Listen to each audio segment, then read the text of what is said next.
Hello guys, welcome to Suman talks. మరి war 2 చూసే ఉంటారు ట్రైలర్. అయితే ట్రైలర్ చూసిన తర్వాత నాకు ఒకసారి టీజర్ చూసిన తర్వాతనే నాకు సగాన సగం పోయింది. బాలీవుడ్ లేదో కావాలని పగపెట్టుకొని ఒక తెలుగు హీరోకి అన్యాయం చెయ్యాలి అని ఒక పాయింట్ మీద తీసినట్టు అనిపించింది వార్ 2 అక్కడ టీజర్ దగ్గర. మరి ఈరోజు మనకి ట్రైలర్ అయితే వచ్చేసింది, అందరూ చూస్తుంటారు. నాకైతే ఫ్రాంక్గా అనిపిస్తుంది గైస్. అంటే మళ్ళీ మీరు హట్ అవ్వచ్చు.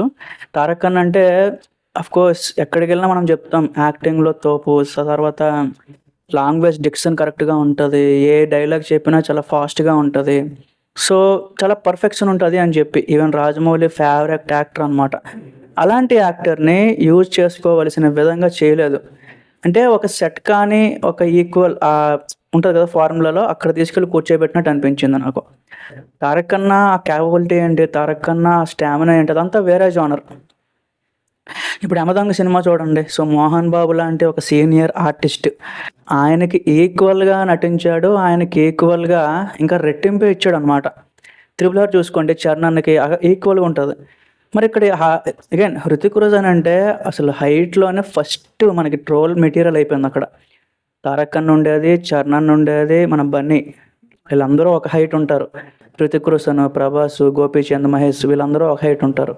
అలాంటిది సెట్ కానీ ఒక ఫార్ములాలో తీసుకుపోయి తారక్ అన్నని కూర్చోబెట్టారు. ఖచ్చితంగా ఇది ఒక ట్రోల్ మెటీరియల్ చేయడానికే చేసినట్టుంది. నాకైతే అసలు సాటిస్ఫై అవ్వలేదు. కొన్ని దగ్గర ఎడిటింగ్ చాలా క్లియర్గా తెలిసిపోతుంది. అంటే హృతిక్ రోషన్ ఉండే హైట్కి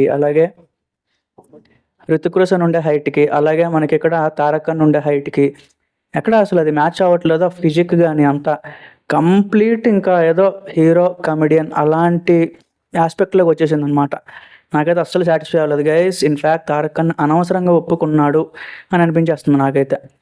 సో మళ్ళీ సినిమాలో మరి క్యారెక్టరైజేషన్ ఎట్లా ఉంటుంది, లేకపోతే ఇంకేమైనా ఎడిషనల్ డెవలప్మెంట్స్ ఉంటాయా, ఇలాంటి విషయాలు కూడా అబ్జర్వ్ చేయాలి. అంత వేగంగా నేను జడ్జ్ చేయకూడదు. కానీ స్టిల్ నేనైతే సాటిస్ఫై కాలేదు గైస్. ఎప్పుడైనా ఈక్వల్ ఇంపార్టెన్స్ ఉంటేనే, ఈక్వల్ ఆ పర్ఫెక్షన్ అనేది స్క్రీన్లో కనిపిస్తేనే మనకి సినిమా చూడబుద్ధి అవుతుంది. అన్ని విషయాల్లో సినిమా చూడక ముందే మనకి ఇలాంటి డిఫరెన్సెస్ తెలిసిపోతుంటే రేపు పొద్దున్న 2.5 గంటల సినిమా ఎలా చూస్తాం చెప్పండి.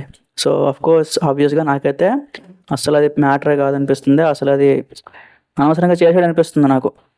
మరి అంతే చూడాలి. దేవరా లాంటి ఒక హిట్ తర్వాత ఇలాంటి సినిమాతో వస్తున్నాడు, అది కూడా సైడ్ క్యారెక్టరా, విలన్ క్యారెక్టరా అనేది మనకు ఒక ఒపీనియన్ తెలిసిపోయింది. ఇది ఒక మెయిన్ క్యారెక్టరే. సో హృతిక్ రోషన్ ఎంత ఇంపార్టెంటో తారక్ అన్న కూడా అంతే ఇంపార్టెంట్. కాకపోతే ఆ ఈక్వల్ ఇంపార్టెన్స్ అంటే ఇప్పుడు ఫిజికల్గా కానీ చూడంగానే ఇప్పుడు రానా బాహుబలిలో ఉంటాడు, రానా అలాగే ప్రభాస్ ఇద్దరిని చూస్తే ఎవరు గెలుస్తారు ఏంటి, అలాంటి ఒక క్యూరియాసిటీ మొదలవుతుంది మనకి. ఇక్కడేంటి అసలు ఎంత ట్రై చేసినా, డైరెక్టర్ టెక్నీషియన్స్ ఎంత ట్రై చేసినా మనకి డిఫరెన్సెస్ తెలిసిపోతున్నాయి. చాలా వీక్ ఉంది నాకు అడిగితే మాత్రం. మరి చూడాలి ఇంకా ఎట్లా అయితే డిజైన్ చేశారేంటని. మీకేమనిపించింది, మీకు అసలు నచ్చిందా లేదా కామెంట్స్లో చెప్పండి. Thank you.